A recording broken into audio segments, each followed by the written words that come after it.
The instant you think, you are already dead. In the time it takes for your mind to label a threat, to calculate a response, or to hesitate out of fear, the sword has already cut you.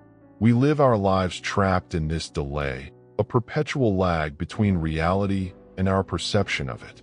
We are constantly burdened by the self, the voice that narrates, judges, and second-guesses every move we make. This voice is not your ally. It is the parasite that drains your potential and makes you slow, rigid, and fragile. The ancient masters of Japan, the samurai who lived on the razor's edge of mortality, discovered a state of being that transcends this limitation. They called it Mushin no Shin, or the mind of no mind. It is not a state of stupidity or sleep, but a state of hyperpresence where the ego dissolves and action becomes instantaneous. Before we walk the path to the void, you must make a choice to leave the noise of the modern world behind. If you seek to master the ancient ways and reclaim your mind from the chaos of society, you must subscribe to this channel now. Those who do not commit to the path often lose their way in the algorithm and never find this sanctuary again. Commit to the journey, and let us begin. Chapter 1. The Disease of Stopping. To understand the necessity of no mind, we must first look at the paralysis of the modern soul through the eyes of Lucas. Lucas was a man at the pinnacle of his craft, a concert pianist who had spent 30 years disciplining his fingers to move faster than thought.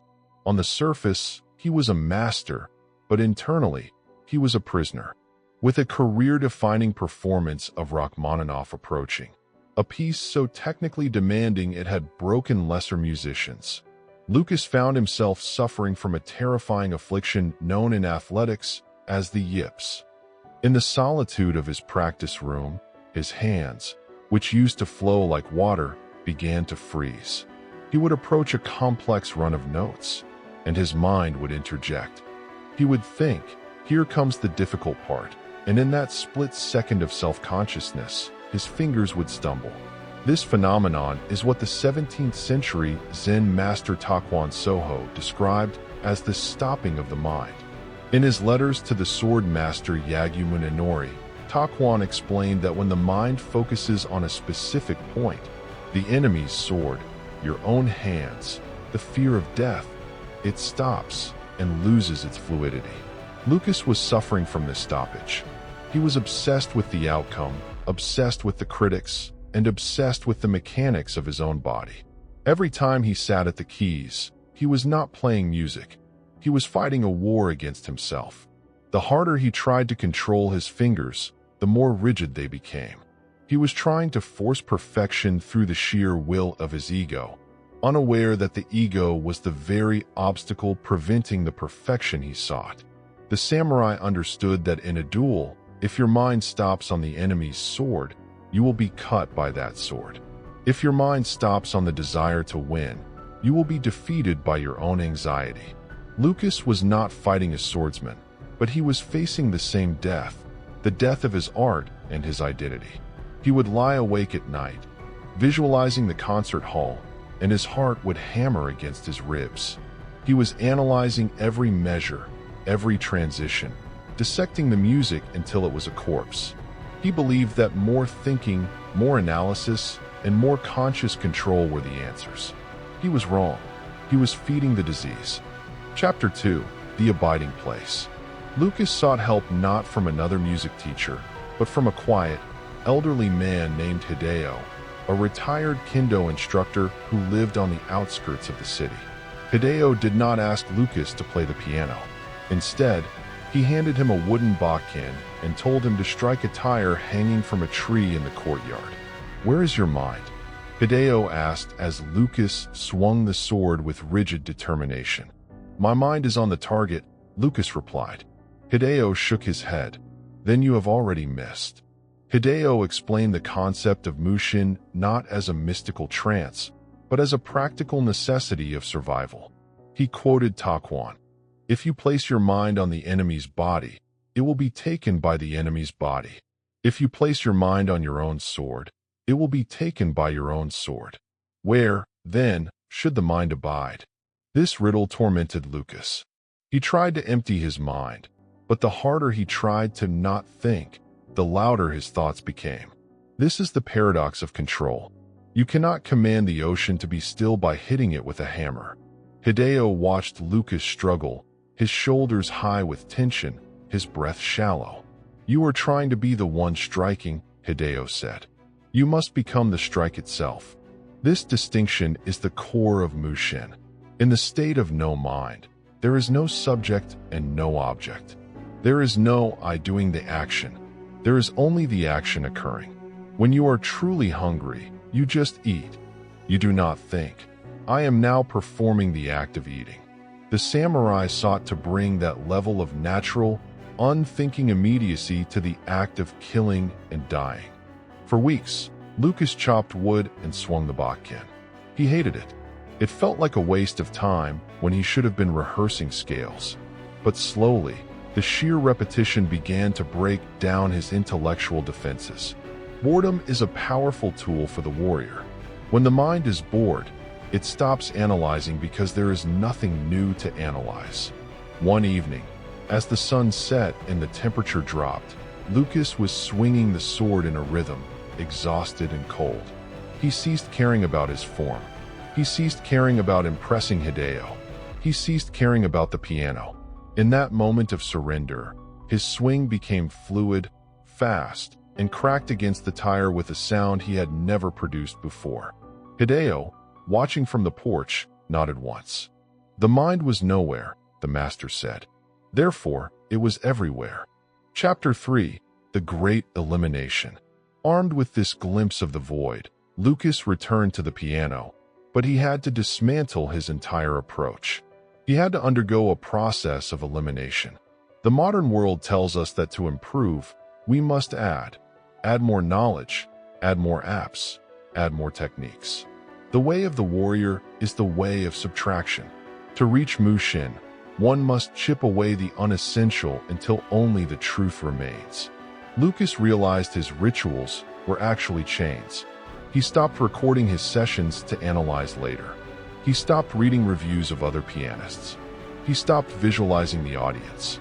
He treated the piano not as a performance instrument, but as the tire in the courtyard. He began to practice with a terrifying simplicity.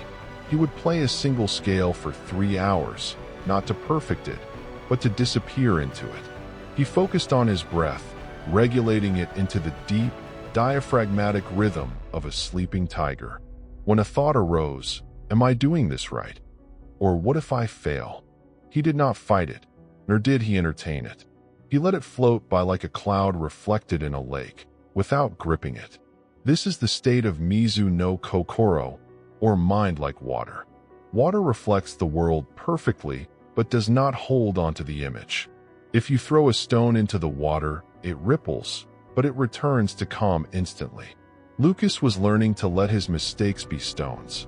If he hit a wrong note, he trained himself not to flinch, not to judge, but to flow immediately into the next moment. The internal struggle was severe. His ego screamed for attention. It wanted to be the conductor, the master, the star.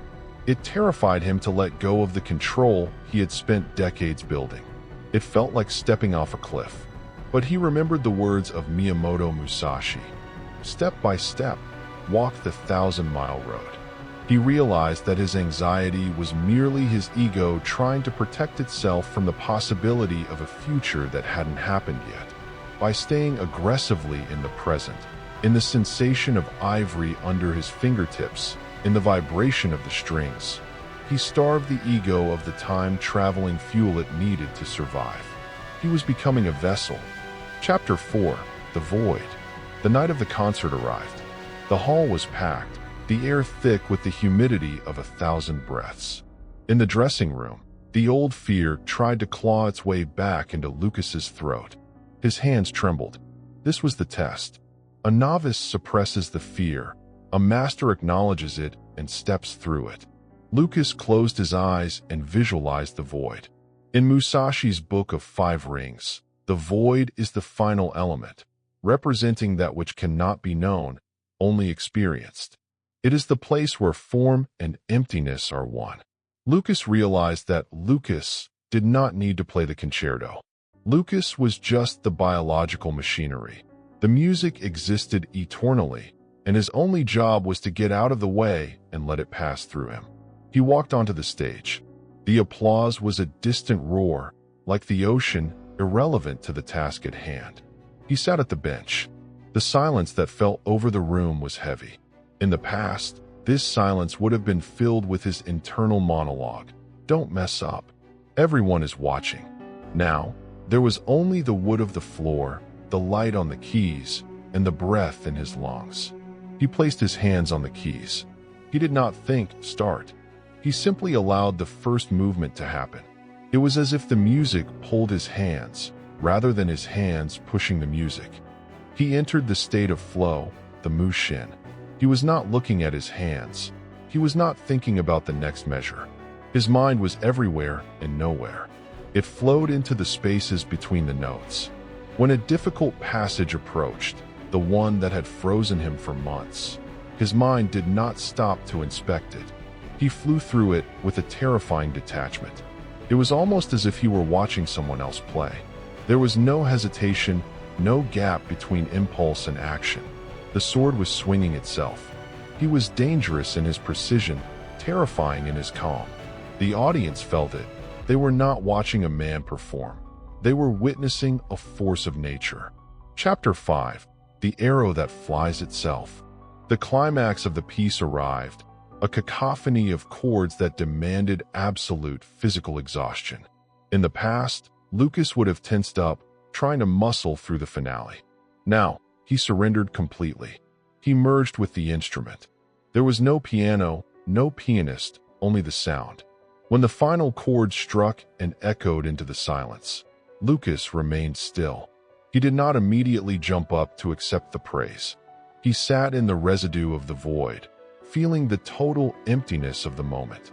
It was not a feeling of pride or triumph. Those are ego-based emotions. It was a feeling of clarity. He had been hollowed out, and in that hollowness, he had found everything. The ovation was thunderous, but Lucas received it with a stoic grace. He bowed not to the audience, but to the music itself. Later, backstage, when people flooded him with compliments about his passion and interpretation, he smiled politely, but said little. How could he explain that he wasn't there? How could he explain that the reason it was perfect was that he had ceased to exist? He had achieved the ultimate aim of the samurai, to die before the battle begins, so that one can live fully within it. Lucas returned to his life, but he was changed. The practice of no mind is not a coat you take off after the event. It is a skin you grow into. He applied Mushin to everything. To washing the dishes, to walking the dog, to listening to his wife. He realized that the stress of modern life, the emails, the deadlines, the social pressure, only has power if the mind stops on it. If you let it flow through you like wine through a bamboo grove, you remain rooted and unbroken. He had found the stillness in the center of the cyclone. Conclusion: the world you live in is designed to fracture your mind. It is a machine of distraction, constantly demanding that you react, judge, and worry. It wants you to live in the past or the future, never in the terrifying power of the now. To cultivate Mushin is an act of rebellion. It is the decision to reclaim your sovereignty. You do not need to be a swordsman or a concert pianist to access this power. You only need to identify the voice in your head that creates the gap between you and reality, and ruthlessly silence it through the discipline of action. Stop thinking about living and simply live. Stop thinking about the strike and simply strike. When you remove the interference of the self, you become a vessel for the divine perfection of the universe. If this message has resonated with the warrior spirit sleeping within you, do not let this connection be severed. Subscribe to the channel now to continue your study of the ancient laws. The path is narrow and few find it. Walk with us and learn to wield the sword of the mind.